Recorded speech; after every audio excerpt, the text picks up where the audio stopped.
100 movies, 100 love stories, 100 reasons why queer cinema matters. Today we're counting down the top 100 gay movies of all time. From forbidden romances that broke box office records to underground films that changed everything. Which one is number one? Stick around to find out. But first, drop a comment right now. What gay movie changed your life? What film made you feel seen for the first time? Tell me. I want to know. I'm your host, this is Pride Play, and let's get into it. We're starting with some films you might not know. These are the hidden gems that deserve way more attention. Number 100. The Way He Looks. Falar uma coisa, esse menino novo é muito fofo. Ai, quem sabe ele não é meu príncipe encantado. Ciao, Leo. Ciao, Gabriel. This Brazilian film tells the story of Leonardo, a blind teenager who falls for Gabriel, the new kid at school. What makes this movie special is how gentle it is. There's no trauma, no tragedy, just a sweet, honest story about first love and figuring out who you are. The way the film uses sound to put us in Leonardo's world is pure genius. You feel every moment of confusion, every flutter of excitement. Leonardo can't see Gabriel, but he feels him, and so do we. The swimming pool scene alone is worth the watch. If you haven't seen this one, it needs to go on your list tonight. It won over 40 international awards and turned a short film into a feature that touched hearts around the world. Number 99, Happy Together. Wong Kar-wai directed this masterpiece about two men from Hong Kong trying to start over in Argentina. Ho Po Wing and Lai Yufei are toxic for each other. They fight, they break up, they get back together. They destroy each other slowly. It's messy and passionate and one of the most visually stunning films ever made. The way Wong Kar-wai uses color is unreal. Black and white shifts to vibrant greens and yellows. Buenos Aires becomes a character itself. Tony Leung and Leslie Cheung give career best performances. This movie asks a simple question. Can love survive when two people keep hurting each other? The answer is complicated. The Iguazu Falls scene will stay with you forever. This is art house cinema at its finest, and it deserves every bit of its legendary status. Number 98. Being 17.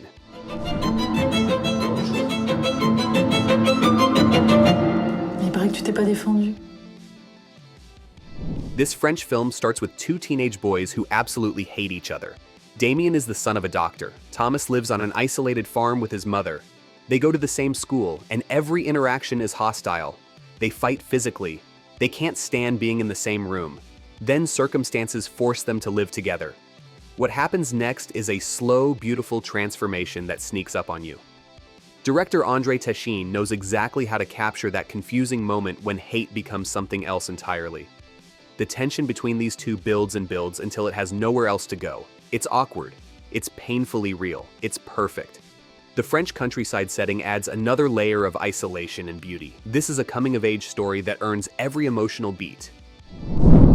Number 97, Shelter. Yo, bro, what do you know? Johnny Boo! There it is, yeah. Hard. Right? You okay? Yeah, you look pretty. Zach is a surfer in San Pedro, California. He's talented enough to go pro, but he's stuck taking care of his nephew while his sister struggles with life. His dreams are fading. His art school applications sit untouched.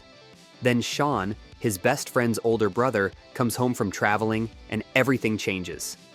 This indie film has a killer soundtrack and some of the best surfing cinematography you'll see in any gay movie. The California coast has never looked better, but it's the heart of this story that stays with you. Zach has to choose between the life he's been living and the life he actually wants. Sometimes the person you need has been right there all along. Brad Rowe and Trevor Wright have incredible chemistry. The film handles family dynamics, responsibility, and self-discovery with real care. A fan favorite for good reason. Number 96, Handsome Devil. I was in boarding school, in the middle of nowhere. Everyone at Woodhill College was obsessed with rugby. And I didn't hate rugby, but what happened if you didn't love it?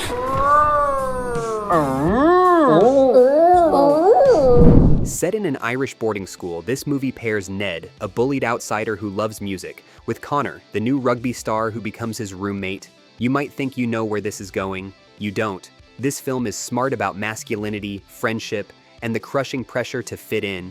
It subverts expectations in the best way. Plus, it's genuinely funny. The banter between these two is electric. Andrew Scott shows up as an English teacher who sees through all the posturing. And that David Bowie needle drop at the end? Absolute perfection. The rugby sequences are intense, and the film captures the specific hell of being different in an institution that worships conformity. Ireland has produced some incredible queer cinema, and this is right up there with the best of it. Number 95, The Falls Trilogy. Clackamas Falls. But we kept in touch, and after his mission, we went on a trip across America. We had the time of our lives. For a few months, we weren't Elder Smith and Elder Merrill. I'm cheating a little here by including 3 films, but this trilogy about 2 Mormon missionaries who fall in love is something special. RJ and Chris meet on their mission, and despite everything their faith teaches them, they fall for each other. The first film is about that initial spark. The second follows them years later, still struggling. The third brings resolution. If you grew up religious and queer, these films will hit different. They understand that leaving your faith isn't always an option. Staying isn't always a death sentence. The films don't demonize religion or sanitize it. They show real people wrestling with impossible choices. Nick Ferrucci and Benjamin Farmer play RJ and Chris across all 3 films, and watching their relationship evolve over years is genuinely moving. These are low-budget indies that punch way above their weight. Number 94, Just Friends. Is Paula er? Nee, Paula hebben ze bij de Flevo, hebben ze de heup totaal naar de galamiezen geholpen. Ik heb je niet meer, Paula. Jad. This Dutch film, also known as Gewoon, Vrienden, is about Joris, a flight attendant who meets Jad, a Syrian refugee, on a beach in the Netherlands. Their connection is instant and undeniable, but the world keeps getting in the way. Visa problems, family expectations, cultural differences, the looming threat of deportation. This movie doesn't pretend love conquers all. Sometimes love has to fight really hard just to exist. Joris has to confront his own privilege and assumptions. Jad has to balance survival with desire. The ending will wreck you, but in the best possible way. It's a timely story about borders, both physical and emotional. The 2 leads have incredible chemistry, and the film handles the refugee experience with dignity and nuance. Not enough people have seen this one, and that needs to change. Number 93, Dream Boy. Touch me. I shouldn't be here.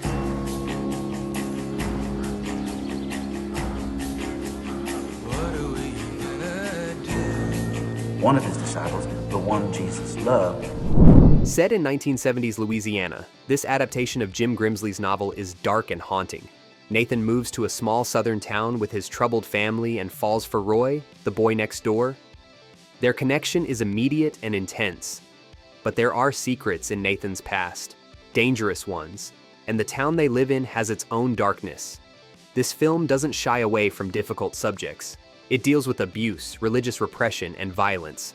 It's about survival and finding light in the darkest places. Stefan Bender and Maximilian Roeg deliver remarkable performances as 2 boys trying to save each other. The Louisiana setting is almost suffocating with heat and tension. This isn't an easy watch, but it's an important one. The final act is devastating and cathartic in equal measure.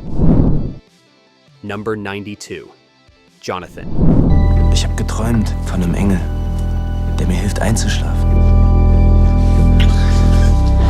Ich will die nicht mehr. Ich kann nicht mehr. Diese Pimmel, diese ganze Scheiß weg. Jetzt krieg dich mal ein. This German film is about a young man caring for his dying father on their rural farm. Jonathan's life is routine. Wake up, work the farm, care for his father, sleep, repeat. He's put his own life completely on hold. Then his Aunt Anka arrives with her husband Berghart, and Jonathan's carefully constructed walls start to crumble. What unfolds is a quiet meditation on duty, desire, and learning to live for yourself. This is a slow movie. It takes its time, but the emotional payoff is huge. The German countryside is captured beautifully, all muted greens and grays. Janice Niewohner plays Jonathan with such restraint that when he finally breaks down, it hits like a punch. Sometimes the hardest journey is the one that leads you back to yourself. Number 91, In the Grayscale.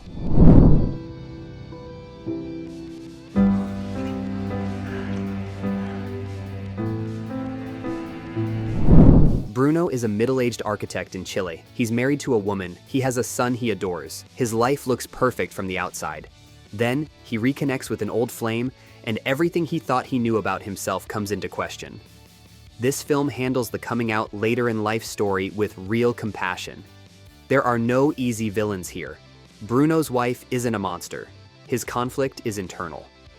The movie uses the architectural concept of grayscale, that space between black and white, as a metaphor for sexuality and identity. Nothing is simple.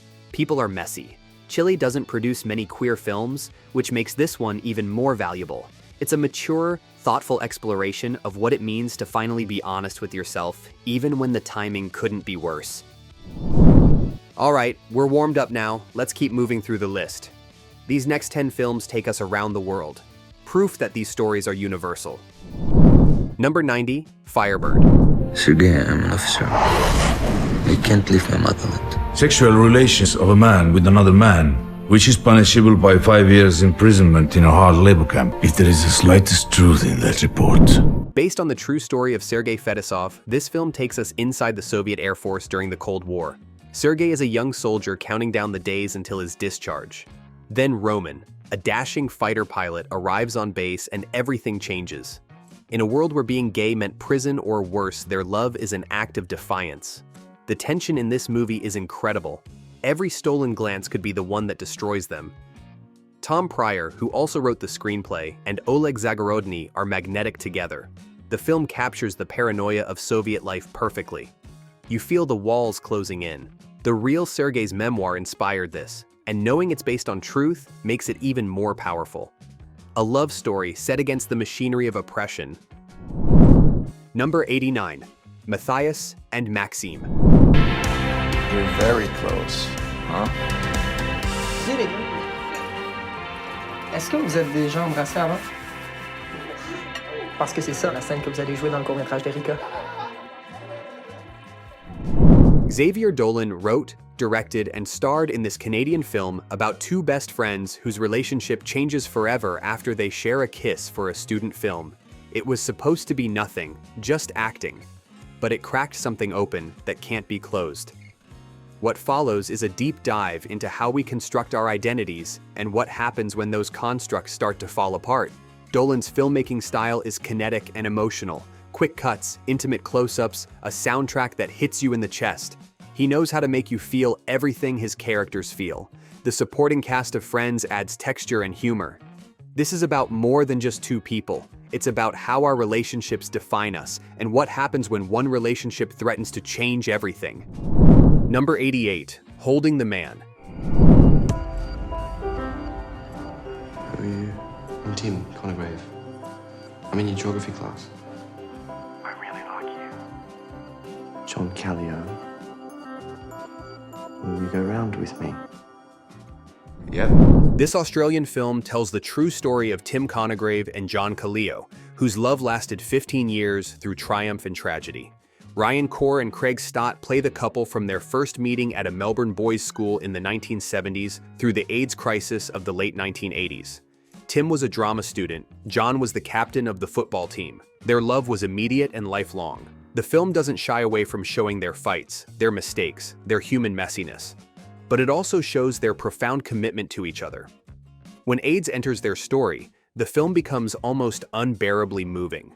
Based on Tim's memoir, written as he was dying, this is a love letter that will break your heart and put it back together. Bring tissues.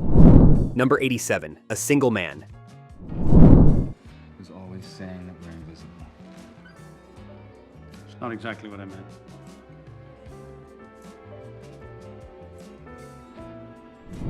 Fashion designer Tom Ford made his directorial debut with this visual masterpiece. Colin Firth plays George, a British professor living in 1960s Los Angeles. His partner Jim has just died in a car accident, and George is planning to end his own life. The world keeps telling him his grief doesn't count, that his love wasn't real, that he should move on. This film is about what it costs to be invisible, to have your deepest feelings dismissed by everyone around you. Firth gives an Oscar-nominated performance of extraordinary restraint. Every suppressed emotion reads on his face. The production design is gorgeous, all mid-century modern perfection that feels like a beautiful prison. Julianne Moore appears as George's best friend, adding warmth and history. The ending is devastating and perfect. Number 86, Summer of '85.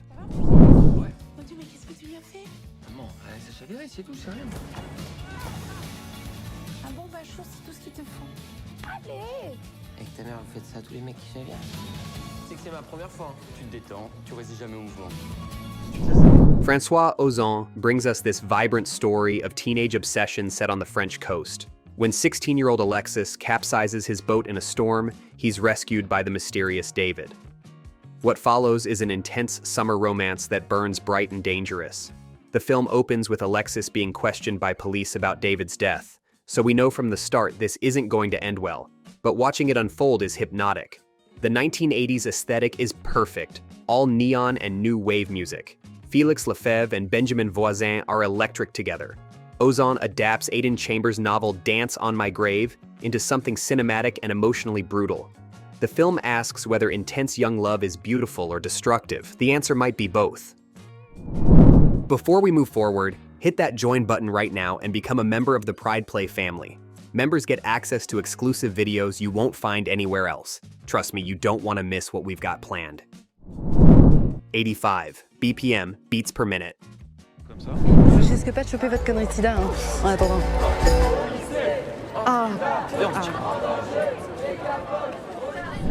This French film puts us in the middle of the AIDS activist group ACT UP Paris in the early 1990s. These young people are fighting for their lives while the world wants them to disappear quietly.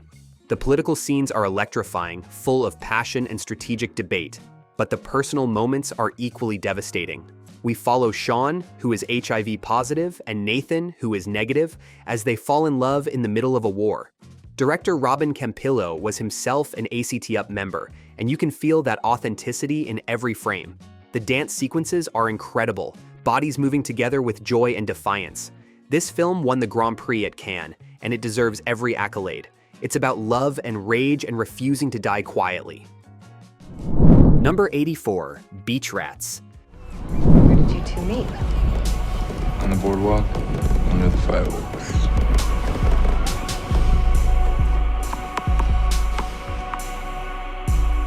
Yo, how'd it go with that girl? Loaded, babe. Frankie spends his days with his friends on the Brooklyn boardwalk, getting high and chasing girls. He spends his nights in chat rooms, hooking up with older men he meets online.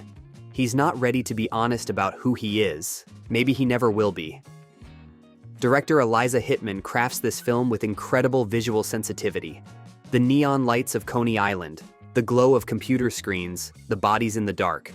Harris Dickinson plays Frankie with a coiled intensity that's almost uncomfortable to watch. There's no judgment here, just a portrait of someone trapped between who they are and who they think they should be. The film understands that not everyone gets a triumphant coming out moment. Some people stay locked in their prisons, and that's a valid story to tell too. Number 83, The Blossoming of Maximo Oliveros. Ikaw, ano ba magkaka-girlfriend? Ba't hindi naman, Kuya Victor? Ayaw ng girlfriend. This Filipino film introduces us to Maxi, a 12-year-old feminine gay boy living in the slums of Manila with his father and brothers. They're petty criminals, and Maxi keeps house for them with maternal pride. When a handsome young cop named Victor starts patrolling the neighborhood, Maxi develops a crush that will test his loyalty to his family. This movie is funny, heartbreaking, and socially conscious all at once. It shows a world that Western audiences rarely see, and it does so with tremendous warmth. Nathan Lopez plays Maxi with such natural charm that you root for him even when the odds seem impossible. The film doesn't offer easy answers about poverty, corruption, or sexuality. It just presents these lives with dignity and lets us draw our own conclusions. Number 82, Giant Little Ones. Got you, son. Let's play again. We've been best friends for most of our lives. There's nothing you can't tell me.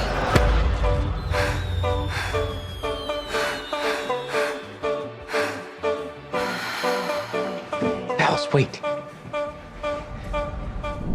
Frankie and Ballas are best friends and swimming teammates in their senior year of high school. They're popular, good-looking, seemingly set for perfect futures. Then, at Frankie's birthday party, something happens between them. One drunken night changes everything. This Canadian film is about labels and what happens when they don't fit. Frankie isn't sure what he is now. Ballas responds with fear and cruelty. The aftermath ripples through both their lives in unexpected ways. Josh Wiggins plays Frankie with real vulnerability. The film doesn't rush to conclusions or easy identifications. People are complicated, and this film honors that complexity. Kyle MacLachlan appears as Frankie's estranged father, adding another layer to the story about masculinity and its discontents. A thoughtful, well-crafted coming-of-age story. Number 81, Sauvage, Wild. Vous avez un partenaire régulier. T'es bien là? Je suis bien. Pas vraiment.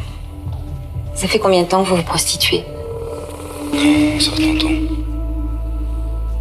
Mais vous avez pas envie d'autre chose? Pourquoi j'aurais envie d'autre chose? This French film follows Leo, a 22-year-old sex worker living on the streets of Strasbourg. He's looking for love in a world that treats him as disposable. Félix Maritot gives an absolutely fearless performance, raw and exposed in every sense. The film doesn't glamorize or condemn Leo's life. It simply presents it with clear eyes and a compassionate heart. Leo falls for another hustler who doesn't feel the same way. He connects with clients who see him as human. He gets sick, gets better, keeps going. It's difficult to watch at times, but there's real tenderness here too. Director Camille Vidal-Naquet spent years researching this world, and that preparation shows. This is a portrait of survival and the unquenchable human need for connection. We're 20 films in, and we've already traveled from Brazil to France to the Philippines. That's what I love about queer cinema. These stories exist everywhere, in every language, every culture. Drop a like if you're enjoying this, and let's keep going. These films pushed boundaries and changed what was possible. Number 80, North Sea, Texas. Pim is een dromer.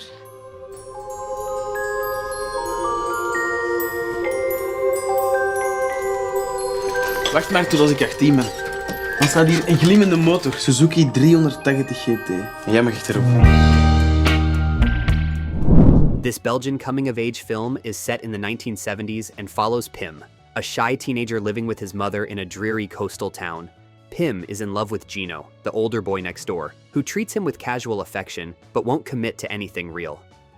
The film is dreamlike and melancholy, full of longing that goes unspoken.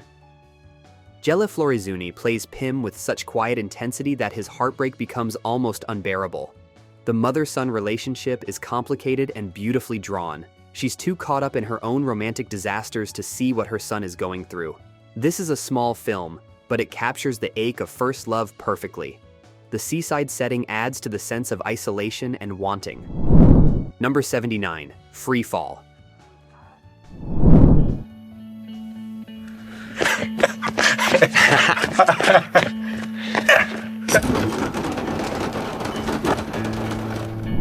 Mark is a German police officer with a pregnant girlfriend and a plan for his life. Then he meets Kay at a training program, and his carefully constructed world starts to unravel. This movie shows how terrifying it can be to realize you've been lying to yourself for years. Mark isn't a closeted gay man playing straight. He genuinely loves his girlfriend. But what he feels for Kay is something he's never experienced before, and he doesn't know what to do with it. Hanno Koffler and Max Riemelt have incredible chemistry. The film doesn't offer easy answers. Mark makes choices that hurt everyone around him, including himself. It's a story about the cost of living a lie and the cost of finally telling the truth. Number 78, Pride. Don't meet everybody. Name the group you represent in this case. Lesbians and gay support the minors. I'm hoping you can clear something up for me about lesbians. It did surprise me. Let them get settled in first, shall we? Based on true events, this British film is about a group of gay and lesbian activists in London who raised money to support Welsh mining communities during the 1984 strike. What starts as an awkward alliance between two groups who have nothing in common becomes genuine solidarity and friendship. The film is funny and moving and fiercely political. Bill Nighy, Imelda Staunton, Andrew Scott, and Ben Schnetzer lead an incredible ensemble cast. The 1980s soundtrack absolutely slaps. Bronski Beat and Frankie Goes to Hollywood have never sounded better. This film reminds us that progress happens when marginalized groups support each other. The real LGSM activists appear in the credits, dancing at a pride parade. History happened, and this film celebrates it. Number 77, Those People. Right. You stop loving me, you're gonna realize what I did. terrible person I am. Charlie is a young artist in Manhattan, hopelessly in love with his best friend Sebastian, a glamorous heir to a disgraced family fortune. Their friendship is intense, codependent, and going nowhere good. Then Tim, a successful pianist, shows interest in Charlie, offering a chance at something healthy and real. But can Charlie let go of his obsession? This film captures a specific New York world of privilege and pretension, beautiful apartments and casual cruelty. Jonathan Gordon and Jason Ralph play the central triangle with nuance. The film asks uncomfortable questions about why we stay attached to people who can never love us back the way we need. The Upper East Side setting is almost a character, beautiful and suffocating in equal measure. Number 76, The Way We Talk.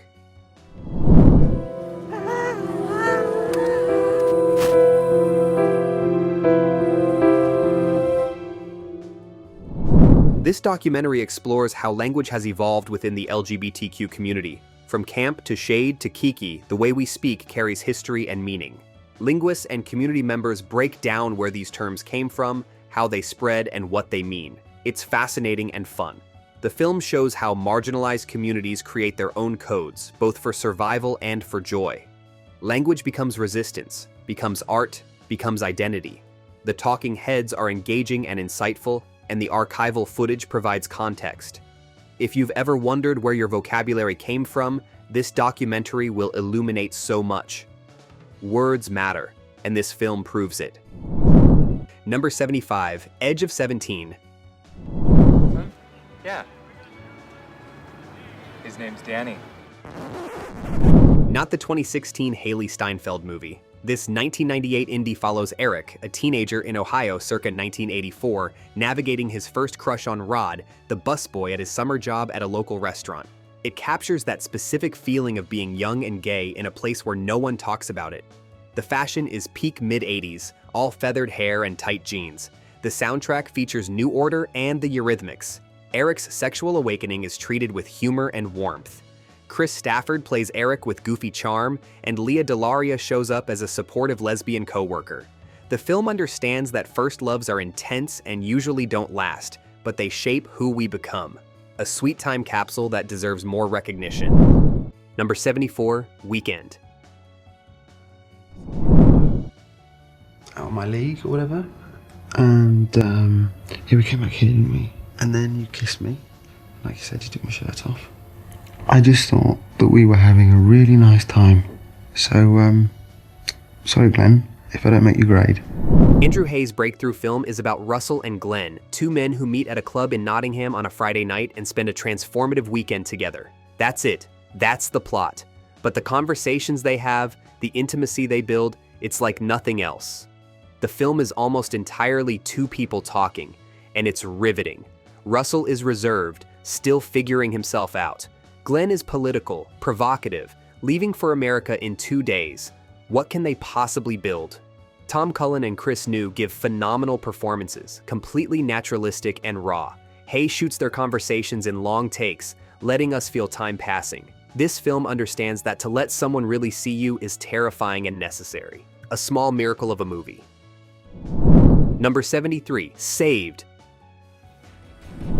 I know what you're looking at, Mary. And Jesus does too. I still don't think he's supposed to be white. Of course he's white. Oh, gosh. Yeah, what's up, guys? This satirical comedy takes aim at evangelical Christianity with sharp wit and genuine heart. When Mary's boyfriend Dean comes out as gay, she becomes convinced that it's her mission to save him through any means necessary. Things don't go as planned. Jenna Malone leads an excellent cast that includes Mandy Moore as the ultimate Christian mean girl, Macaulay Culkin as her wheelchair-using brother, and Patrick Fugit as a skateboarder with depth. The film is funny, but it also asks real questions about faith, judgment, and what it means to be good. Chad Faust plays Dean with sensitivity, showing how coming out tears apart his world while also setting him free. It skewers hypocrisy without dismissing genuine faith. Number 72, Monsoon. Where are you staying? Taodian, District 2. You should visit your old home.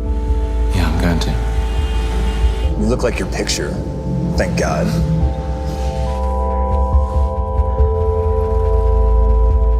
Went to where we used to live. I felt like a tourist. I hardly recognize this country anymore.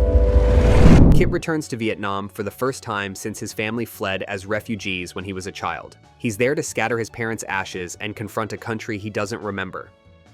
Along the way, he meets Lewis, an American expat, and the two begin a tentative romance. Henry Golding plays Kit with quiet uncertainty, a man between cultures and identities. Parker Sawyers brings warmth to Lewis. The film is gorgeous, capturing Vietnam's beauty and complexity. It's about belonging, about grief, about finding connection in unexpected places. Director Hong Kau brings a personal perspective to the immigrant experience. This is an understated film that sneaks up on you emotionally. Number 71, Ali Gar. Am I drunk? Not yet.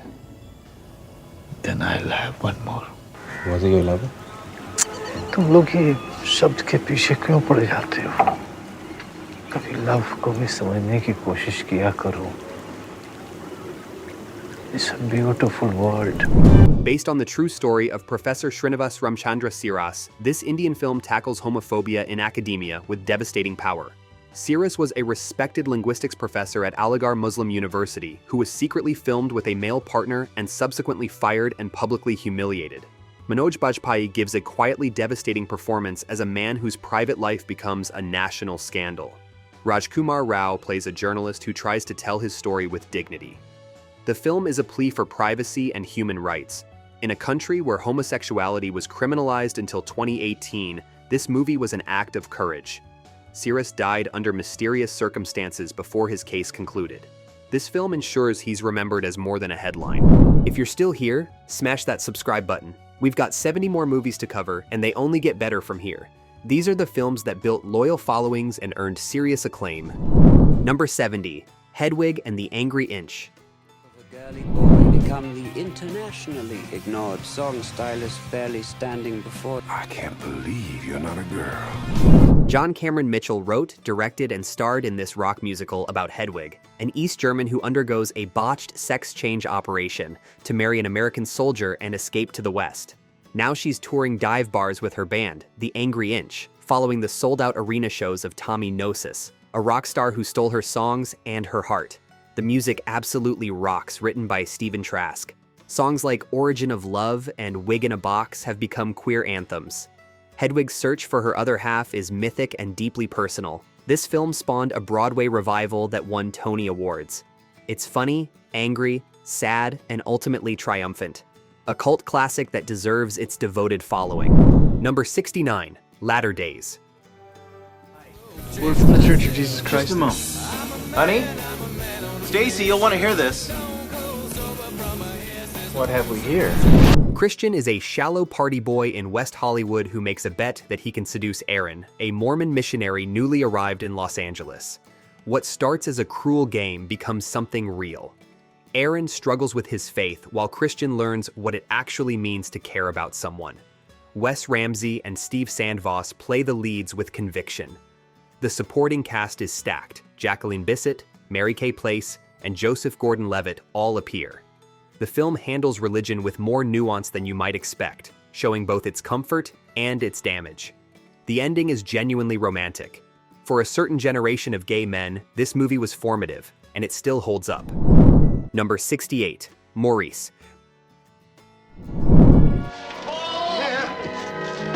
We want tea! We need tea! We demand tea! Hello, Durham. Merchant Ivory adapted E.M. Forster's novel about a young man in Edwardian England discovering his homosexuality. James Wilby plays Maurice, who falls in love with his Cambridge classmate Clive, played by a young Hugh Grant.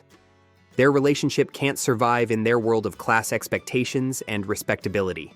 But Maurice's story doesn't end there. He later meets Scudder, a gamekeeper, and finds a different kind of love. The film's ending, unlike so many queer stories of that era, offers genuine hope. Forster wrote the novel in 1913 but couldn't publish it in his lifetime. He wanted a happy ending because he was tired of gay stories ending in tragedy. This film honors his vision beautifully. Lush cinematography and period detail make every frame painterly. Number 67, Boy Erased. I think about men. I don't know why. And I'm so sorry. Lucas Hedges plays Jared, the son of a Baptist preacher in Arkansas who is sent to conversion therapy after being outed. Based on Gerard Conley's memoir, this film exposes the psychological damage these programs cause. Joel Edgerton directs with restraint, letting the horror speak for itself. The therapy sessions are chilling, all pseudoscience and manipulation. Russell Crowe and Nicole Kidman play Jared's parents, each finding their own path through impossible circumstances. Kidman in particular has a powerful arc as a mother who slowly realizes what she's done to her son. Troye Sivan appears as a fellow patient. The film doesn't demonize the parents as much as show how they became capable of such harm. It's about institutional cruelty and individual survival. Number 66, The Pass. Now that you need me, you want me to stay. You're the last thing I remember of any value. This British film spans 3 key encounters over 10 years in the lives of Jason and Aid, who first meet as promising young footballers. On the night before an important match, something happens between them. But the world of professional soccer has no room for gay players. The film's structure, 3 extended scenes at different points in their lives, is theatrical in the best way. Russell Tovey and Arinze Kane are both extraordinary, showing how these men change and stay the same over a decade. The film captures the toxic masculinity of sports culture perfectly. It's about the closet, yes, but also about how the closet distorts everything around it. Love becomes shame, becomes rage, becomes destruction. Number 65, Trick. No. Well, we're very close. I even take care of his dog, Trixie. Gabriel is a would-be musical theater composer in Manhattan who meets Mark, a go-go dancer, on the subway. They want to hook up, but the universe seems determined to keep them apart. Gabriel's roommate won't leave. Mark's friend needs rescuing. The whole night becomes a comedy of errors. Christian Campbell and John Paul Patoch have easy chemistry, and the supporting cast, especially Tori Spelling as Gabriel's diva actress friend, adds to the fun. This is a light romantic comedy that happens to be about 2 men, and it treats that as completely normal. For its time, that was radical. The Greenwich Village setting is captured with affection. Sometimes love stories get to be silly and fun, and this one earns every laugh. Number 64, Keep the Lights On.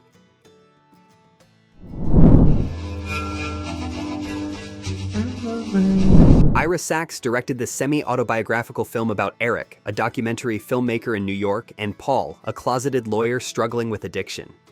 Their relationship spans a decade, with all the breakups and reconciliations that implies. This isn't a romantic comedy. It's an honest look at how love and dependency intertwine, how we stay with people who hurt us, and how we hurt the people we love. Thora Lindhart plays Eric with weary devotion. Zachary Booth captures Paul's charm and devastation. The film uses Eric's documentary about a forgotten gay artist as a mirror for his own life. It's emotionally raw and refuses easy resolutions. Real relationships are messy, and this film honors that truth. Number 63, Poison.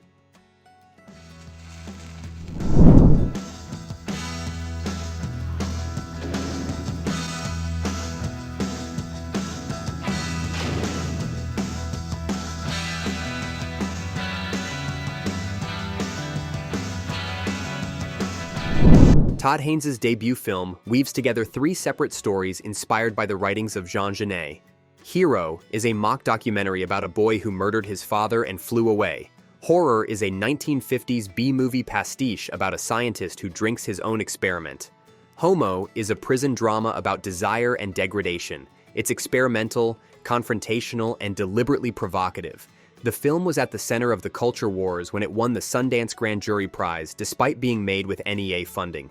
Conservative politicians raged, which only increased its visibility. This is new queer cinema at its most radical, refusing to make itself palatable for mainstream audiences. It demands you engage on its terms. Not easy, but essential. Number 62, Beautiful Thing. Trying to find themselves. You think I'm queer? Don't matter what I think. And found each other. This British film is set on a London housing estate where Jamie, a shy teenager, and Seat, the boy next door who's abused by his family, slowly fall in love. It's working class. It's tender. It's a fairy tale for people who don't usually get fairy tales. Linda Henry plays Jamie's mother, a tough pub landlady who becomes an unlikely ally.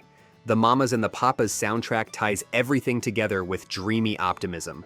This was one of the first gay films to get a wide theatrical release in the UK, and it helped normalize queer stories for mainstream audiences. The rooftop scenes, with London spreading out below, capture the feeling that anything is possible. Pure comfort viewing. Number 61, Closet Monster. Can I have a dream, Dad?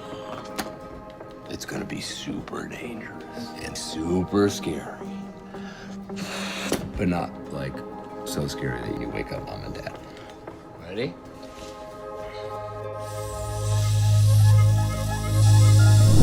Oscar is a creative teenager in Newfoundland haunted by a violent homophobic attack he witnessed as a child. A man was beaten nearly to death in front of him, and that trauma has lodged in his body in strange ways. His pet hamster, voiced by Isabella Rossellini, offers running commentary on his life. Yes, really, this Canadian film is surreal and strange, but the emotional core is deeply real. Connor Jessup plays Oscar with wounded intensity. His relationship with his father, played by Aaron Abrams, is painfully authentic. The body horror elements might seem out of place, but they capture something true about how trauma manifests physically. Director Stephen Dunn made something genuinely original here. These films broke new ground and influenced everything that came after. Number 60, My Own Private Idaho. 4th, 1944. That's 4444. If you add that up, it comes to 16. 1, 6. Gus Van Sant's dreamy masterpiece stars River Phoenix and Keanu Reeves as hustlers on the streets of Portland. Mike is narcoleptic, falling asleep at the most inopportune moments, and searching for his mother who abandoned him. Scott is the rebellious son of the mayor, slumming it before claiming his inheritance. The film borrows liberally from Shakespeare's Henry IV plays, mixing high art with low life in audacious ways. River Phoenix's campfire confession scene, where Mike tells Scott he loves him and Scott can't or won't respond, is one of the most vulnerable moments in cinema history. Phoenix was openly campaigning for this role to go to a gay actor, but he brought such truth to it that his performance transcends that debate. A landmark film. Number 59, All About My Mother.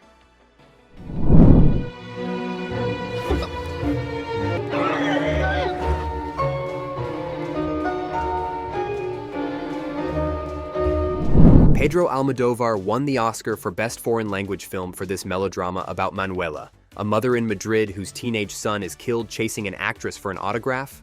She travels to Barcelona to find his father, a transgender sex worker named Lola. Along the way, she collects a surrogate family of actresses, nuns, and prostitutes. The film features trans actress Antonia San Juan in a breakthrough role. Almodóvar loves women in all their forms, and this film is a tribute to their resilience. The colors are vibrant, the emotions are huge, and the performances are unforgettable. Cecilia Roth anchors everything with maternal grief and strength. This is also the film where a young Penelope Cruz started her collaboration with Almodóvar. Number 58, Before Night Falls. You think you could write a letter for me? What? Not for nothing. I give you 2 cigarettes. Carlota. Tell her that I miss her so much. Your awards or mine? Sorry. Javier Bardem plays Reynaldo Arenas, the Cuban poet and novelist persecuted under Castro for being gay and for his writing. The film spans his whole life, from rural childhood through revolutionary fervor, through imprisonment, through exile, to eventual death from AIDS in New York. Bardem gained weight, lost weight, aged decades, and delivered one of the great biographical performances. He was nominated for the Oscar. The film captures both Arenas' artistic passion and his political persecution with equal intensity. Johnny Depp appears in 2 roles, a drag queen prisoner and a lieutenant who torments Arenas. Director Julian Schnabel brings a painter's eye to every frame, a tribute to an artist who refused to be silenced. Number 57, The Birdcage. To me. What tone? That sarcastic, contemptuous tone that means you know everything because you're a man and I know nothing because I'm a woman. You're not a woman. Oh, you bastard. Robin Williams and Nathan Lane star in this American remake of La Cage aux Folles. Armand runs a drag club in South Beach. Albert is his partner and the club's star performer. When Armand's son announces he's marrying the daughter of a conservative senator, they must pretend to be something they're not for one disastrous dinner. It's a farce, and everyone commits fully. Lane steals every scene as Albert attempts and fails to butch it up. Gene Hackman in a wig and dress trying to escape through the club is comedy gold. The politics haven't aged perfectly, the premise relies on shame, but the performances are timeless. Williams is actually more restrained here than usual, playing the straight man to Lane's chaos. Hugely successful commercially, it brought queer characters to multiplex audiences. Number 56, Bound. He's making too much noise. Here. Put it in his mouth. Caesar's gonna get the money. He's gonna bring it by the apartment. He's gonna count it. Where's it now? It's in a case on his desk. Before The Matrix, the Wachowskis made this neo-noir thriller. Okay, yes, it's about lesbians, but I'm including it because it influenced so many filmmakers, and the Wachowskis themselves later came out as trans women. Corky is an ex-con doing maintenance work in an apartment building. Violet is the girlfriend of a mobster in the next unit. They scheme to steal $2 million from the mob. The film is stylish, tense, and brilliantly constructed. Jennifer Tilly and Gina Gershon have incredible chemistry. The Wachowskis used the confined apartment setting to create claustrophobic tension. Every shot is considered. It proved the siblings could handle genre filmmaking, paving the way for their bigger work. Number 55, Gods and Monsters. Nothing in common. Mr. Clayton Boone, my gardener. He's never met a princess, only queens. Except their humanity.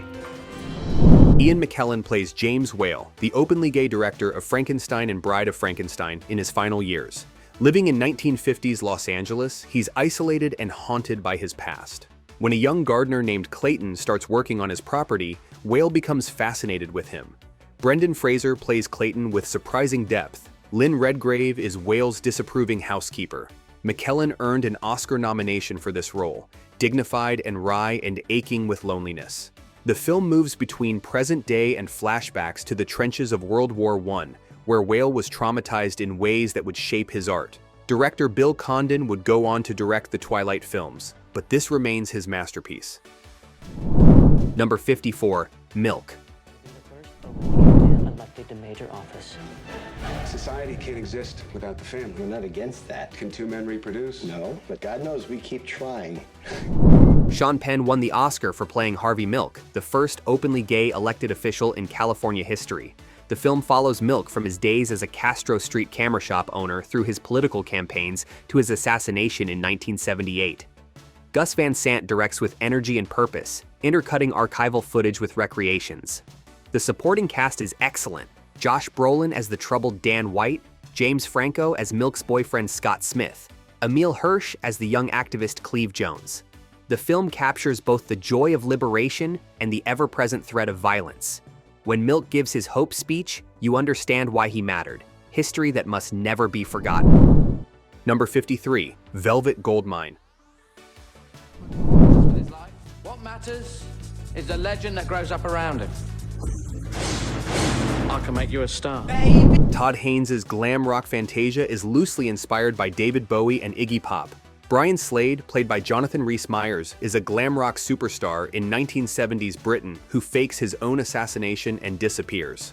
A journalist, played by Christian Bale, investigates years later, uncovering Slade's relationship with wild American rocker Kurt Wilde, played by Ewan McGregor. The film is deliberately artificial, mimicking the performative nature of identity itself. Costumes and sets are gorgeous explosions of color. The music, written for the film with contributions from Thom Yorke and others, is fantastic. It's a film about the power and danger of reinvention, told through the lens of a movement that celebrated both. Number 52, Victim. Held these men prisoner in a tangled web of tyranny and terror. I think we'll have a little privacy. Dirk Bogarde plays a prominent lawyer being blackmailed over his homosexuality in a time when being gay was illegal in Britain. Rather than pay, he decides to fight back, risking everything to bring the blackmailers to justice. This was groundbreaking, a major movie star playing a gay character sympathetically. The film explicitly argued for decriminalization, showing how the law made victims of respectable people. It's credited with helping shift public opinion toward the eventual decriminalization of homosexuality in England in 1967. Bogart was a closeted gay man himself, and taking this role was a significant risk to his career. He chose to make this statement anyway. Cinema can change the world, and this film proves it. Number 51, Prayers for Bobby. You have a gay son. And Mom, you don't have a son. Bye.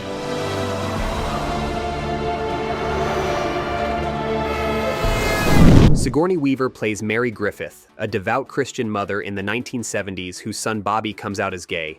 She believes homosexuality is a sin, and that with enough prayer, Bobby can be cured. He can't be. He dies by suicide at 20 years old. The second half of the film follows Mary's transformation from someone who believed she could pray her son straight to a fierce advocate for LGBTQ rights. This is a Lifetime movie, and it has lifetime production values, but Weaver elevates everything. Her performance is extraordinary, finding humanity in a woman who caused terrible damage. Based on a true story and the book by Leroy Aarons, Mary Griffith became a real activist, and this film honors Bobby's memory. We're at the halfway point. If you're still with me, drop a comment with the number of movies you've seen so far. I bet some of you are at 50 already. Let's get into the top 50. These are the movies that built devoted audiences around the world. Number 50, Mario. Hey! Hey, turn off!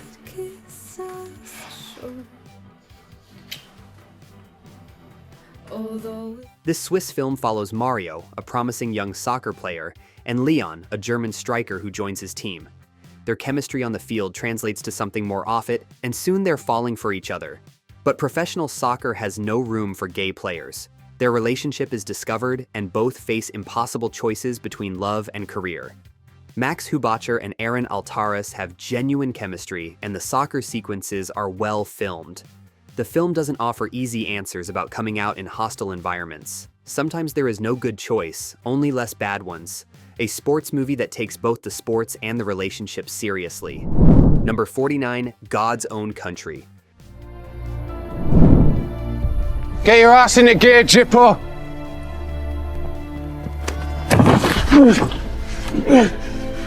Do not call me that. Johnny is a young farmer in Yorkshire drinking too much, hooking up with strangers, and slowly destroying himself. Then Gheorghe, a Romanian migrant worker, arrives for lambing season. Their first encounters are rough, almost violent, but something shifts and their connection becomes something tender and healing. Josh O'Connor and Alex Secorianu are both remarkable. The landscape is almost a character itself, all muddy fields and gray skies. Director Francis Lee grew up on a farm in Yorkshire, and every detail rings true. This is Brokeback Mountain for a new generation, and it earns every comparison. One of the best gay films of the 2010s. Number 48, Love, Simon. He's wearing a sweater and he's drunk. Well, he didn't drive drunk and he's home before curfew, so. That's what I thought we thought. Right? Yeah, we're good parents. Yeah, good. The first major studio gay teen romantic comedy. Simon is a closeted high school senior in Atlanta who falls for an anonymous classmate through email. While trying to figure out who Blue is, Simon is blackmailed by another student who discovers his secret. Nick Robinson is charming and relatable in the lead role.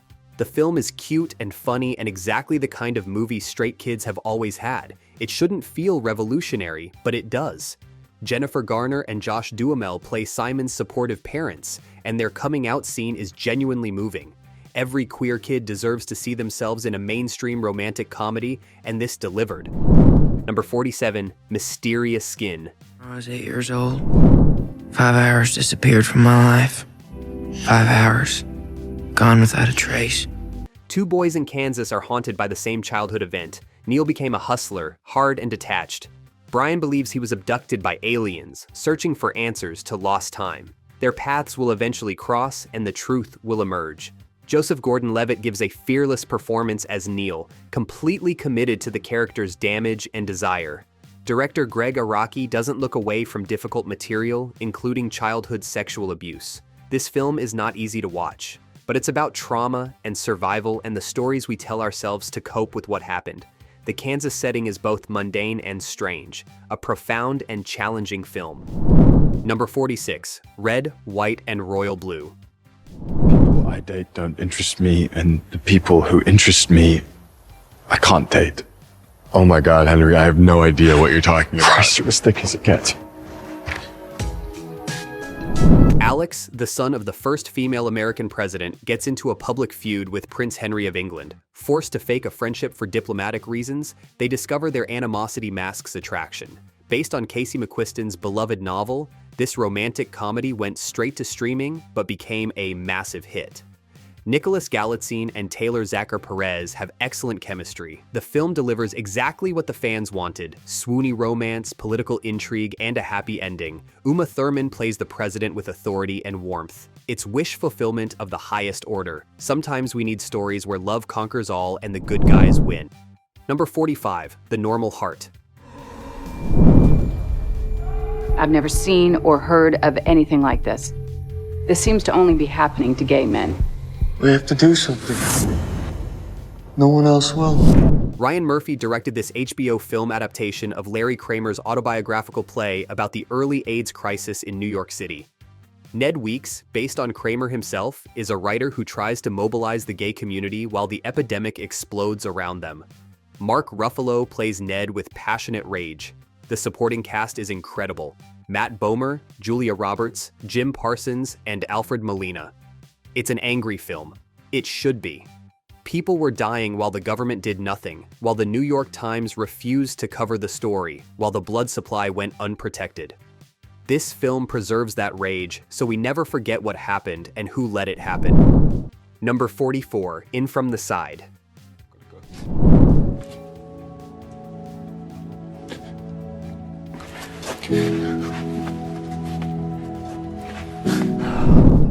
Mark is a married man in London who plays for a gay rugby team. Warren is a younger player who joins the squad. Their affair ignites quickly and burns intensely, threatening to destroy Mark's carefully constructed life. Alexander Lincoln and Alexander King are both excellent, showing how desire can override reason. The rugby scenes are well shot, capturing the physicality of the sport. But this is really about the meetings in cars and apartments, the lies told and truths avoided. Director Matt Carter takes his time, letting the tension build. The ending doesn't offer easy resolution. Sometimes affairs don't resolve neatly, and this film is honest about that.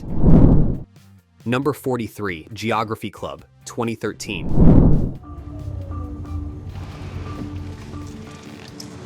You're nervous, I can tell. Relax. What's wrong? Based on Brent Hardinger's novel, this follows a group of closeted teenagers who form a fake club to have a safe space to meet. Cameron Dean Stewart plays Russell, navigating a secret relationship with football star Kevin. Nikki Blonsky and Ali Grant add comic relief. The film captures the absurdity of high school hierarchies and the very real danger of being outed. It's a little rough around the edges, but the core sweetness shines through. For many young viewers, this was an introduction to queer teen stories. Number 42, Out in the Dark.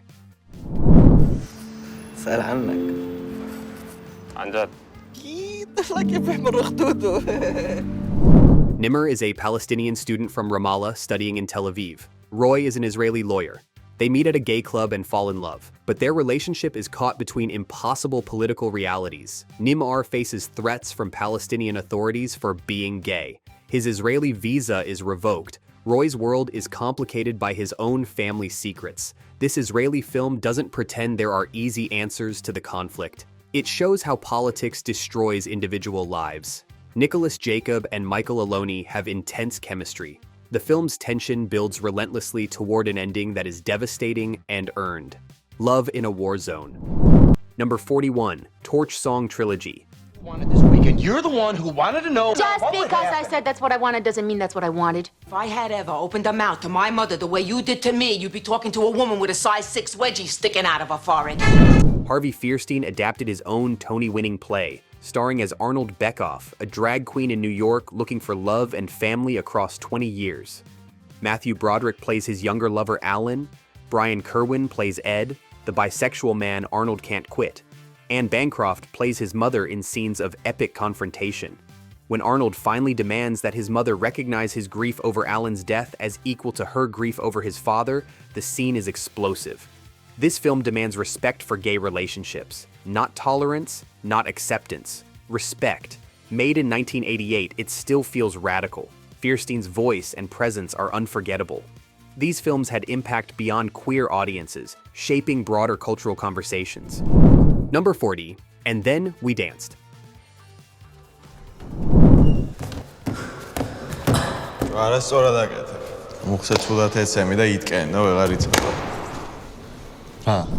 Merab is a dancer in Georgia's National Georgian Ensemble, where traditional masculinity is strictly enforced. He's dedicated his life to this art form.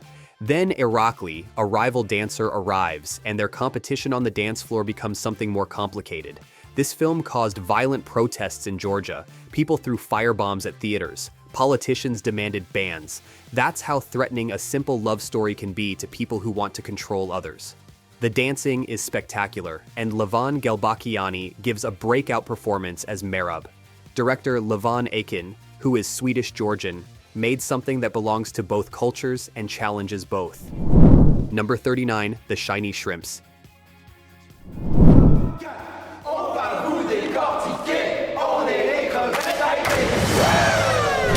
This French comedy follows Matthias, a champion swimmer who makes a homophobic comment and is sentenced to coach a gay water polo team as community service. What starts as punishment becomes transformation. The Shiny Shrimps are a mess, out of shape, more interested in partying than competing, constantly bickering, but they have heart. The comedy is broad but warm. Nicholas Gobb plays Matthias with bemused charm. The team is full of distinct characters, each with their own story. It's a crowd pleaser that earned a sequel. Sometimes you just need a feel-good sports comedy. Number 38, Floating Skyscrapers. Kto to jest?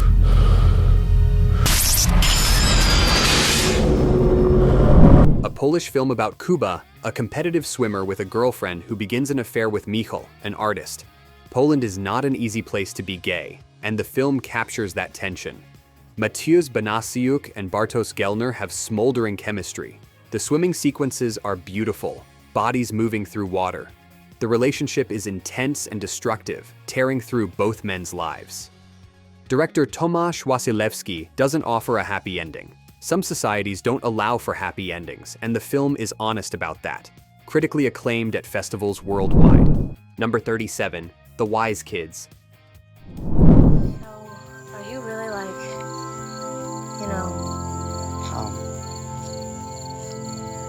Think so? Set in a Southern Baptist church community, this follows Tim, a preacher's son grappling with his faith and his attraction to another church member. The film is gentle and patient, refusing to demonize religious communities while also showing their limitations. Tyler Ross plays Tim with quiet intensity. The church scenes feel authentic, capturing both the comfort and the constraint of that world. Director Stephen Cohn has made several films exploring faith and queerness. Number 36, Test. Dance like a man. In your feet, in your hands, in your neck. Set in San Francisco in 1985, this follows Frankie, a young dancer with a company, as AIDS begins its devastation. The HIV test has just become available, and the question of whether to take it haunts everyone. Scott Marlowe plays Frankie with dancers Grace and Fear. The film captures a specific moment, after the disease was identified but before effective treatment existed. Every cough, every bruise, every night sweat became terrifying. The dance sequences are beautiful and haunting, a small film about a devastating time. Number 35, Language Lessons. Hola! I'm sorry, who are you? What are you doing in my house? Adam is a wealthy man in Oakland whose husband gives him Spanish lessons with Carino, a teacher in Costa Rica, conducted over video chat. When tragedy strikes, their professional relationship becomes a genuine friendship. Mark Duplass plays Adam with messy grief. Natalie Morales, who also directed, plays Carino with warmth and boundaries. The film is mostly two-person conversations over screens, which sounds limiting but becomes intimate. It's about connection in the digital age, about how we reach across distance to find each other, quiet and deeply felt. Number 34, My Beautiful Laundrette. Well, till you go back to college. I'm fixing you up with a job with your uncle. Daniel Day-Lewis and Gordon Warneck play Omar and Johnny, lovers from opposite sides of London's racial divide in Thatcher's Britain. Omar is Pakistani, from an immigrant family trying to make it. Johnny is white, formerly a racist punk who ran with fascist gangs. Together, they turn a rundown laundrette into something successful. The film tackles class, race, and sexuality simultaneously. It's political without being preachy. Hanif Qureshi wrote the screenplay with autobiographical elements. A young Day-Lewis is magnetic, all coiled intensity. The scene where they embrace behind one-way glass while Omar's family is oblivious in the next room is masterful, a landmark of British cinema. Number 33, The Adventures of Priscilla, Queen of the Desert. One more push, I'm gonna smack his face so hard he'll have to stick his toothbrush up his ass to clean his teeth. 3 drag performers drive a pink bus named Priscilla across the Australian outback to a gig in Alice Springs. Hugo Weaving plays the leader, Guy Pearce plays the youngest, and Terrence Stamp plays an older trans woman. The costumes are absolutely iconic. A giant shoe, a silver dress made of flip-flops, endless sequins against red desert. The soundtrack is wall-to-wall disco and ABBA. It's a buddy road movie, a fish-out-of-water comedy, and a celebration of queer resilience. When homophobia appears, as it does, the queens face it down with style. Terrence Stamp's quiet dignity is the emotional anchor. This film brought drag to mainstream audiences and earned it respect. Number 32, The Trip. There you go, sleepyhead, almost there. Nah, not while I'm driving. Oof. Come on, we're gonna be there in less than an hour. This Steve Buscemi-directed film follows 2 gay men over 11 years from 1973 to 1984 as America changes around them. Tommy is a libertarian who doesn't believe in gay rights politics. Alan is an activist who sees everything through that lens. Their relationship survives Reagan, AIDS, and fundamental philosophical differences.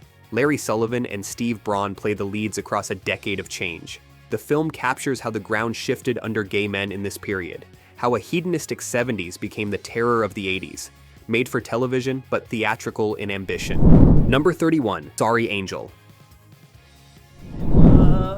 Pardon. Je suis Mathieu, un ami de Jacques. Alors tu l'as trouvé comment? Je l'imaginais plus mignon. Allez, viens.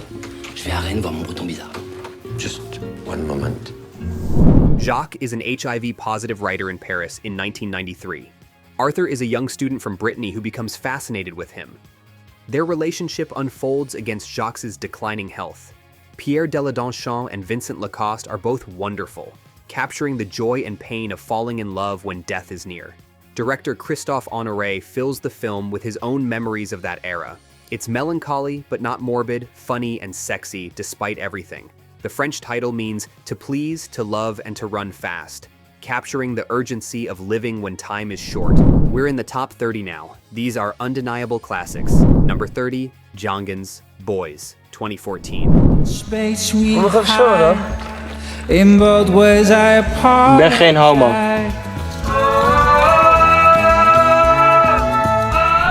This Dutch film follows Seeger, a 15-year-old runner who develops feelings for Mark, his relay teammate. The film is short, sweet, and completely authentic to teenage experience. Giedis Blom and Ko Zandvliet have easy chemistry. The setting is distinctly Dutch. Flat landscapes, bicycles, athletic clubs. There's no big drama, no coming-out crisis, just 2 boys figuring out what they feel. The running scenes are well filmed, bodies in motion. Sometimes simplicity is enough. Number 29, Crazy.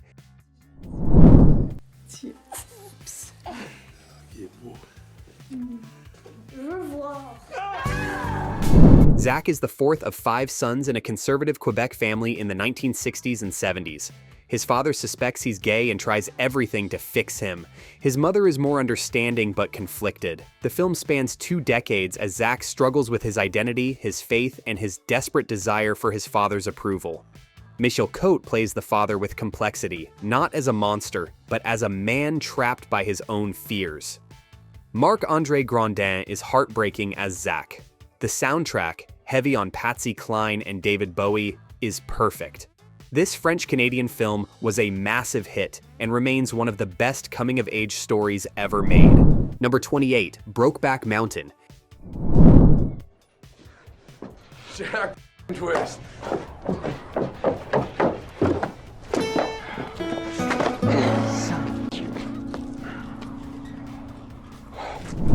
Ang Lee's epic romance between two cowboys changed the landscape of queer cinema forever. Ennis and Jack meet as young men hired to tend sheep on Brokeback Mountain in Wyoming.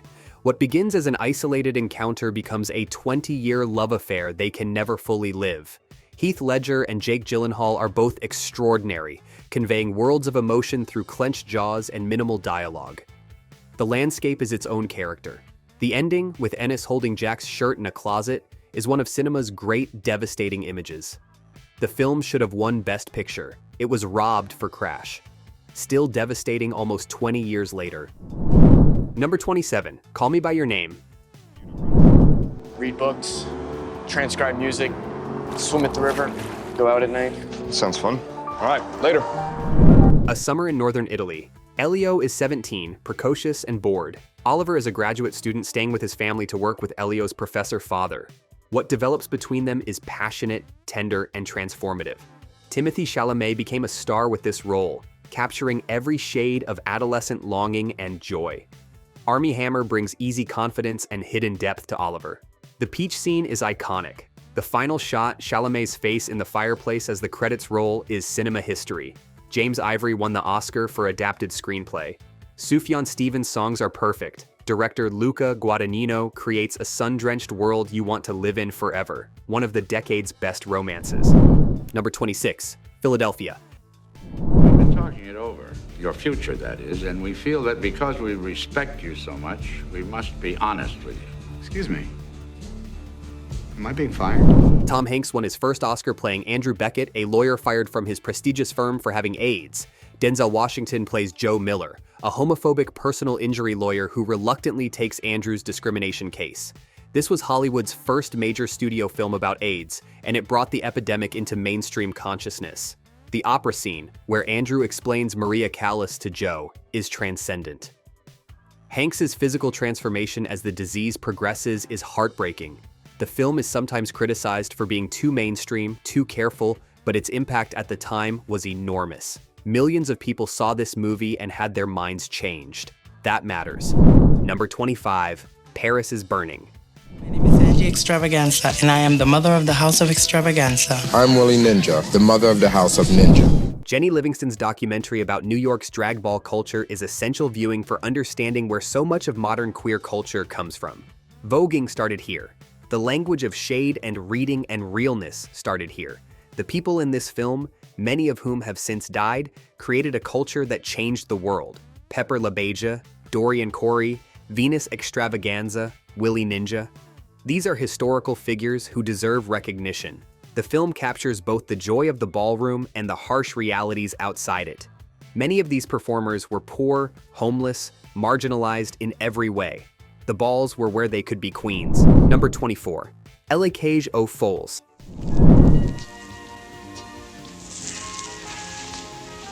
Ils se sont déplacés pour toi, pour t'applaudir, pour applaudir la grande Zazana Poli. The original French film that the Birdcage later remade. Renato runs a drag club in Saint-Tropez. Albin is his partner and the club's star performer. When Renato's son announces he's marrying the daughter of a conservative politician, chaos ensues. Ugo Tognazzi and Michel Serrault play the couple with comic brilliance. Serrault's Albin, particularly his attempts to act masculine, is legendary. This was a massive international hit, proving that gay stories could have mainstream appeal. It spawned 2 sequels and the Broadway musical, a trailblazer that remains genuinely funny. Number 23, Angels in America. Homosexuals have. I have liver cancer. You can call it any damn thing you want, Roy, but what it boils down to, you have AIDS. Mike Nichols directed this HBO miniseries adaptation of Tony Kushner's epic 2-part play. The cast is staggering. Al Pacino as Roy Cohn, the closeted lawyer dying of AIDS, Meryl Streep in multiple roles including The Angel, Emma Thompson, Mary Louise Parker, Jeffrey Wright, Patrick Wilson, Justin Kirk. It's about AIDS, about Reagan's America, about Mormonism and law and love and angels crashing through ceilings. The scope is huge, mixing realism with fantasy. It's over 6 hours long and earns every minute. When Prior Walter finally chooses life over death, it feels like a triumph for everyone who survived that era. Essential viewing. Number 22, Longtime Companion. Have you seen the paper? No, I was just sitting down. Have you got it? Rare cancer seen in 41 homosexuals. The cause of the outbreak is unknown, and there is yet No evidence of contagion. It's the greatest challenge they've ever had to face. This was the first wide-release American film about AIDS. It follows a group of gay friends in New York from 1981, when the first newspaper reports appeared, through 1989 as the epidemic devastates their community. Bruce Davison earned an Oscar nomination for his portrayal of David, watching his partner die. The film cycles through years of mounting losses. Every major character from the opening scenes is dead or grieving by the end. The final scene imagines a fantasy reunion on Fire Island. Everyone who died restored to life, laughing and whole. It's shattering. This film matters because it preserved these stories before they were lost. Historical document and emotional gut punch in equal measure. Number 21, Behind the Candelabra. Why don't you come work for me? As what? I need a companion, someone I can talk to. Steven Soderbergh's HBO film about Liberace and his young lover Scott Thorson. Michael Douglas and Matt Damon are both extraordinary. Douglas disappearing into the role of the flamboyant entertainer, and Damon showing Scott's trajectory from starstruck innocent to drug-addled dependent. The production design is hilariously excessive. Furs, jewels, mirror balls, and excess everywhere. Rob Lowe has a memorable turn as a plastic surgeon who makes both men look increasingly artificial. The film is camp and tragedy intertwined, showing a relationship based on unequal power. Won multiple Emmys. We're in the top 20. These are the films that defined queer cinema. Number 20, Pose. Life. I want to be treated like any other woman. That's my dream. 5, 6, 7, Twirl. 8. Baby, you are our secret weapon. Ryan Murphy's television series set in New York's ball culture from 1987 through the 1990s made history with the largest cast of transgender actors ever assembled. Billy Porter won the Emmy for his portrayal of Pray Tell, the MC whose wit masks deep wells of pain. The show gave us Blanca, building a house and a family. Electra, fierce and fabulous. Angel, dreaming of a normal life. It told stories of joy and survival during the worst of the AIDS crisis, showing how chosen family saved lives when biological family failed. The ball sequences are spectacular. The death scenes are devastating. 3 seasons of landmark television. Number 19, Mulholland Drive. What are you doing? Get out of the car. Yeah. The girl is still missing. David Lynch's surrealist masterpiece defies easy interpretation, but at its heart is a doomed love affair between Betty, a hopeful actress, and Rita, a woman with amnesia. Or maybe it's about Diane and Camilla. Or maybe it's a dream. The film doesn't explain itself, and that's the point. Naomi Watts and Laura Herring are both mesmerizing. Every viewing reveals new layers, new connections, new questions. The Club Silencio sequence is one of cinema's great moments. This film is about Hollywood, about identity, about how we construct narratives to survive. Lynch won Best Director at Cannes, a masterpiece that demands multiple views. Number 18, Akron. I like you too. I want to see you again. I want to see you again. Duh. A road trip takes a young man through Ohio where he meets another young man. Their connection is immediate, but a family secret threatens everything. Matthew Frias and Edmund Donovan have genuine chemistry. The revelation of the secret shifts the entire film. It's a small indie but handles its twist with emotional intelligence. The Ohio settings feel authentic, a hidden gem that deserves more attention. Number 17, The Rocky Horror Picture Show. You've seen all kinds of movies, but you've never seen anything like the Rocky Horror Picture Show. Tim Curry as Dr. Frankenfurter, a sweet transvestite from transsexual Transylvania. Brad and Janet stumble into his castle during a storm and nothing is ever the same. This midnight movie phenomenon has never stopped playing. The audience participation rituals, the callbacks, the toasts thrown at the screen, the absolute commitment to chaos. Rocky Horror taught generations of weirdos that they weren't alone, that there was a community waiting for them at midnight on Saturdays. The songs are iconic. Curry's performance is legendary. Don't dream it, be it. Number 16, Kiss of the Spider-Woman. How can you remember all that junk? If you've got the keys to that door, I will gladly follow.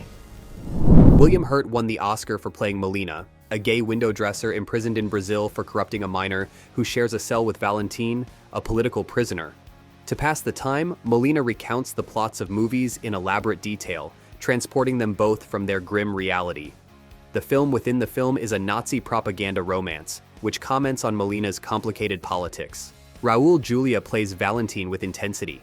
The relationship between these two men, so different in every way, becomes tender and real. It's about storytelling itself, about escape and sacrifice.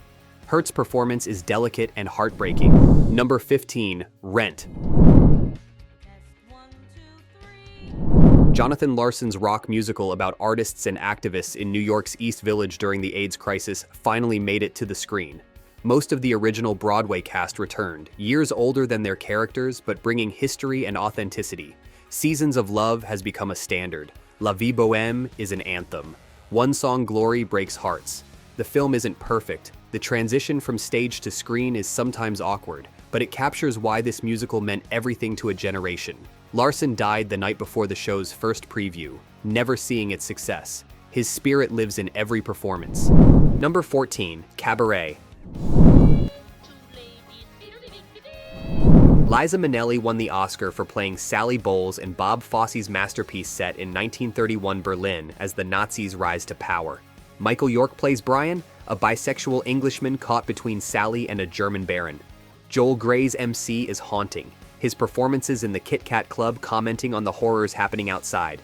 The film shows how fascism rose while people partied, and it's as relevant today as ever.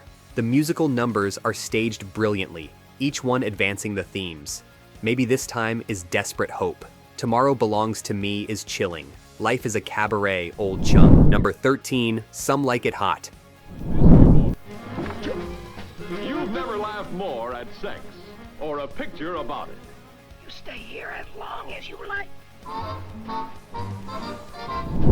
Billy Wilder's comedy about two musicians who witness a mob hit and disguise themselves as women to escape has been called the greatest comedy ever made. Jack Lemmon and Tony Curtis in drag are hilarious, but they also commit to their performances with real skill. Marilyn Monroe is at her peak. And the final line, when Osgood learns that Daphne is really a man and responds, "Well, nobody's perfect," might be cinema's greatest acceptance of queerness, even if it wasn't explicitly intended that way. The film plays with gender constantly and joyfully. Made in 1959 under the production code, it's remarkably progressive. Number 12, The Death and Life of Marsha P. Johnson. Why are you here today? Darling, I want my gay rights now. I think it's about time the gay brothers and sisters got their rights. And especially the women. This documentary explores the mysterious death of the transgender activist who was at Stonewall. Victoria Cruz investigates whether Marsha was murdered. The film weaves together present-day investigation with archival footage of Marsha herself. Vibrant and radical. It's about trans history, about how the community has been erased and endangered, about seeking justice decades later. Marsha was a legend who deserves to be known. This film helps ensure she is. Number 11, Boys in the Band.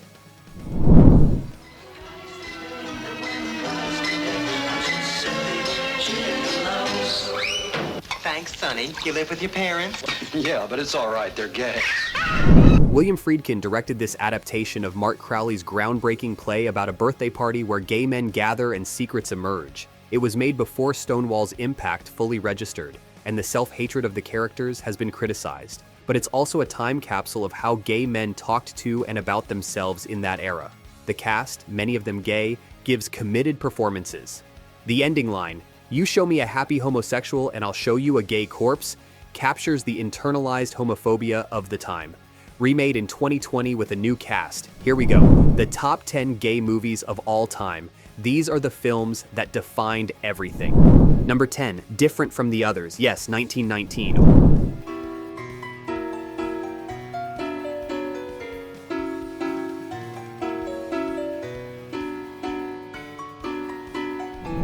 Yes, 1919, over a century ago, this German silent film argued against paragraph 175, the law criminalizing homosexuality, Conrad Veidt, who would later play Major Strasser in Casablanca, stars as a famous violinist being blackmailed. The film was supported by Magnus Hirschfeld, the pioneering sexologist who appears in it. When the Nazis came to power, they destroyed almost all copies.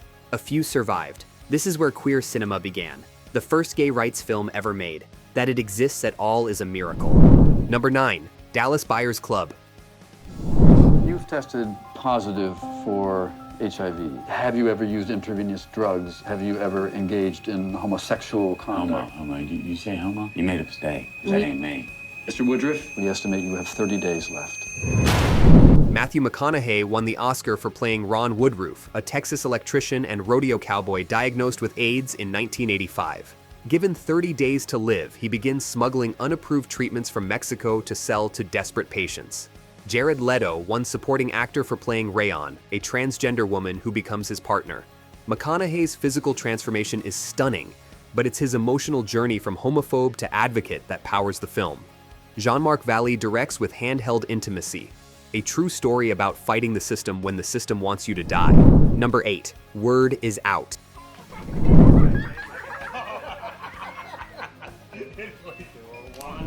This documentary featured 26 gay and lesbian Americans simply telling their stories. It was one of the first films by and for the community, made by the Mariposa Film Group Collective. Real people, real lives, no sensationalism, just truth. It played at film festivals and in community centers, building solidarity and visibility at a crucial moment. These are historical figures speaking directly to the camera about their experiences, and their voices still resonate. A document of immense importance. Number 7. The Times of Harvey Milk. Supervisors, it's my duty to make this announcement.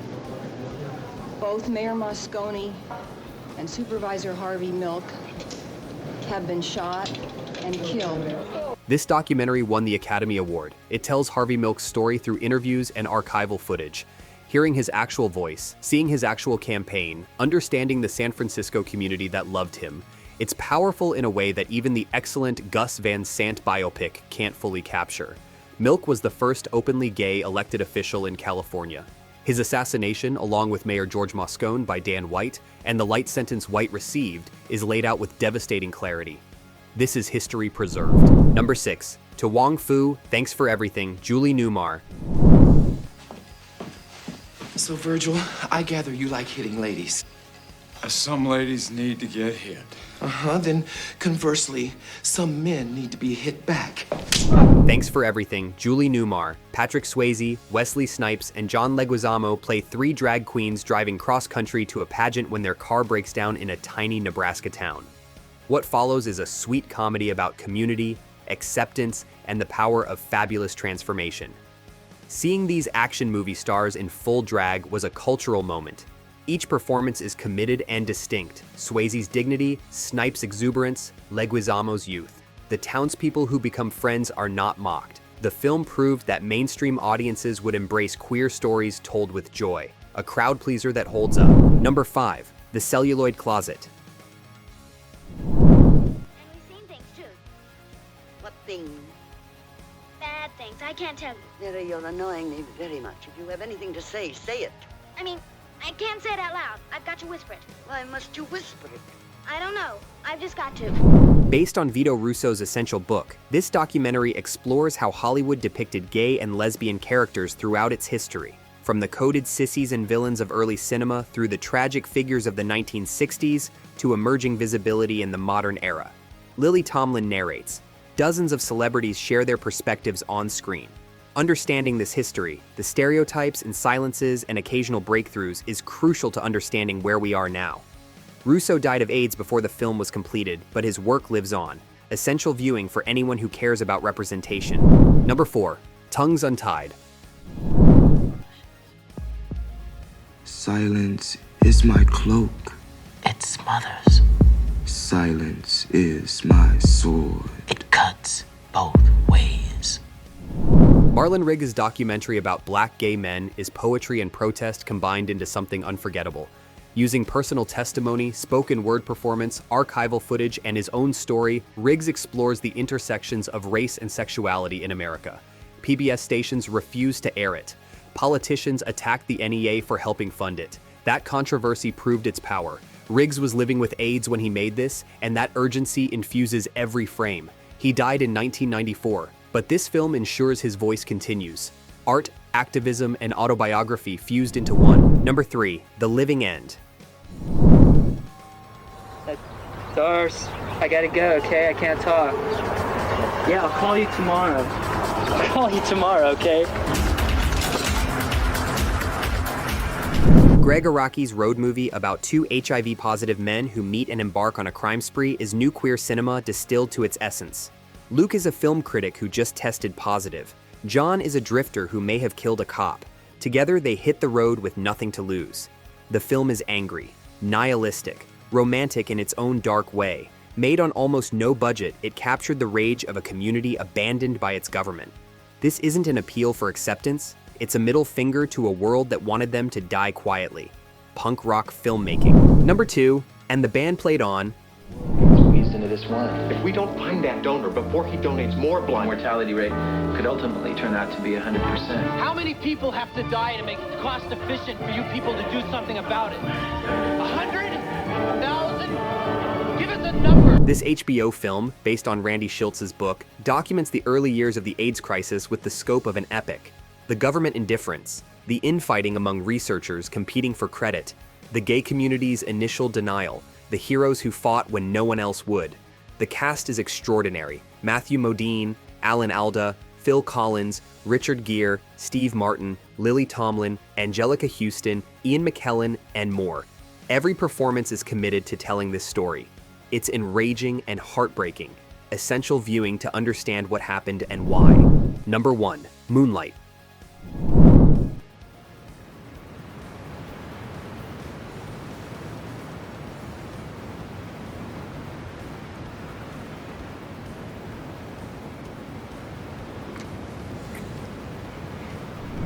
The number 1 gay movie of all time is Moonlight.